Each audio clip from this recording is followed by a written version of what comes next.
Здравейте хора! Днес ще ви вземем с нас на експедиция в Родопите. Бяхме тръгнали към Ягодинската пещера, но по пътя срещнахме едни мили хора, които ни предложиха разходка с джип.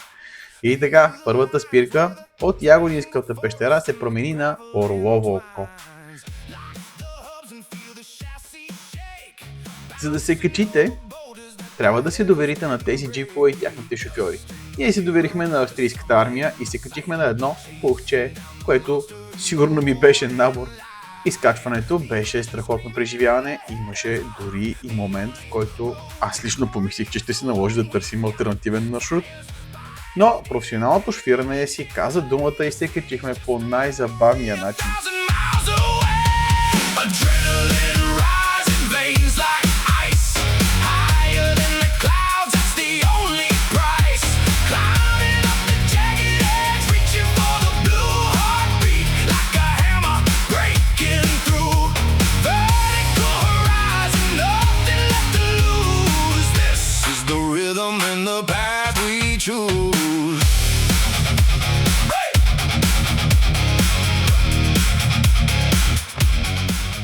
Гледката, която се разкрива отгоре, обаче е невероятна и си струваше изцяло изкачването.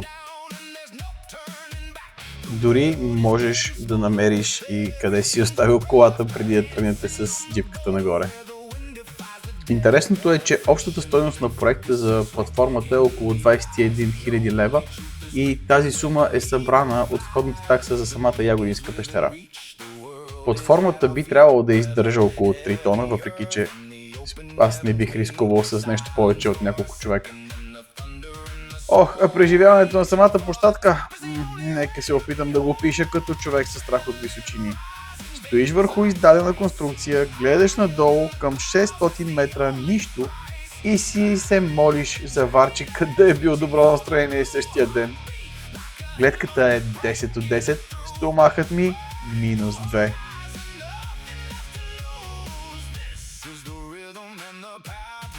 Пътят на връщане също беше доста интересен и изпълнен с приключения и освен това нашите гидове ни заведоха в още няколко интересни места, за да видим красиви гледки и да се насладим на прекрасната природа.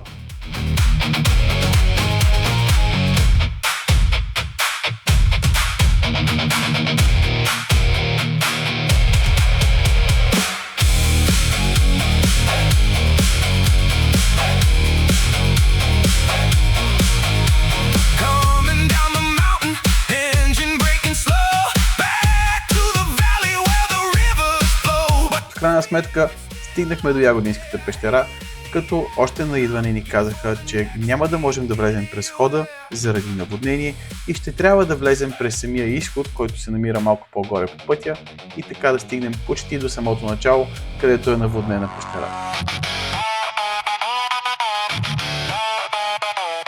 И така, вътре в пещерата, разбира се, видяхме много прилепи, това беше едно от най-интересните неща за нашето дете. Имаше също така и перли, които бяха затворени с стъклени прегради, за да не могат хората да ги вземат, понеже, разбираш ли, някой ги краде и тези неща. В пещерата, трябва да кажа, има изключително добро видеонаблюдение и има хора, които гледат тези камери, така че моля ви, ако решите да си чопвате нещо, да си чупите, да си вземате, не дейте. След като понамързнахме в пещерата, направихме едно бързо спа в горещия басейн и директно легнахме да спим. Ден 2 започна с силна закуска, защото целта за днескашния ден беше дяволското гърло. И така хванахме по пътя и след доста кратко време се озовахме на паркинга на дяволското гърло.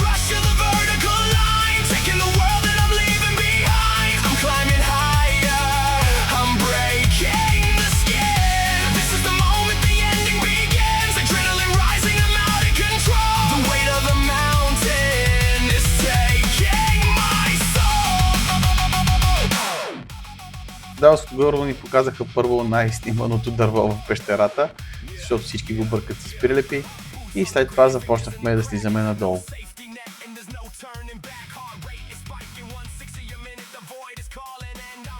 И сега малко факти за Дяволското гърло. Това е пропастна пещера в Родопите, разбира се, Известна е с огромната бучаща зала, след малко ще ви оставя да чуете как бучи. Дълга е около 1 км, от които 350 метра са туристически.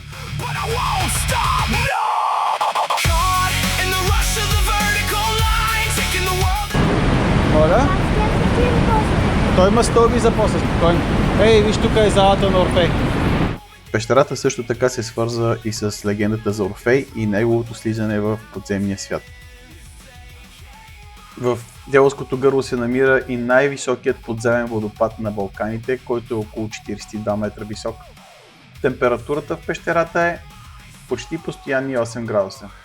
В пещерата също така зимува и голяма колония прилепи. След слизането, разбира се, следва изкачването. 301 стъпала до стария вход на пещерата. Изкачването е сравнително стръмно, парапетите са влажни и стъпалата са мокри, така че внимавайте. Но гледката отстрани интересна, впечатляваща, страхотна.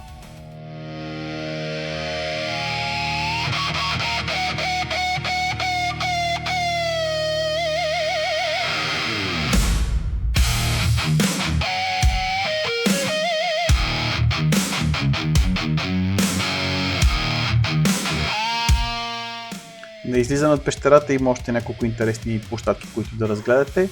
И накрая след слизането по пътя имаше едно малко приключение, което си организирахме, за да можем да се повеселим.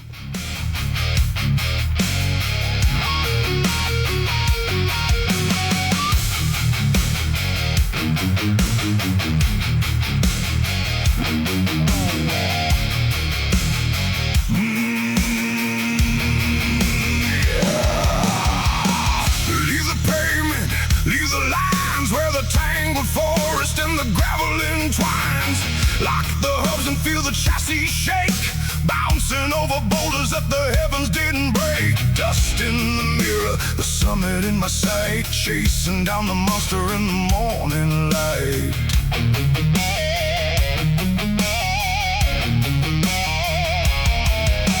The engine's screaming and the headers are hot. The only road to glory is the one we've got. Tires biting deep in the ancient clay.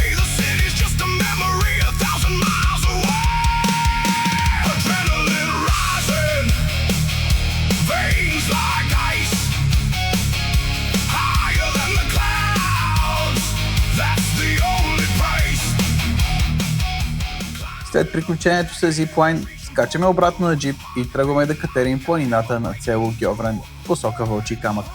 Мястото е много интересно, това е най-високата панорамна площадка на 1650 метра и предлага 360 градусова гледка. До върха се стигало пеша за около час и половина или с джип може да се качи човек много по-забавно за около 30 минути.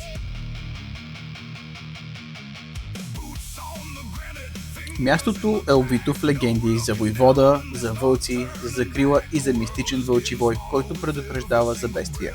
Днес Вълчи камък е символ на родопската магия, диво, красиво и незабравимо място, което остава в сърцето.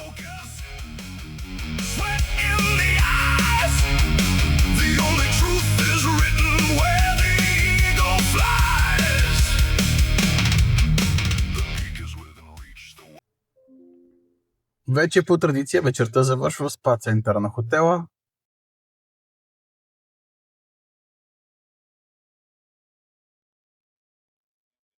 А за лека нощ няколко епизода на Костенурките Нинджа. Последен ден. Сериозна закуска, защото ще ходим на разходка по екопътека.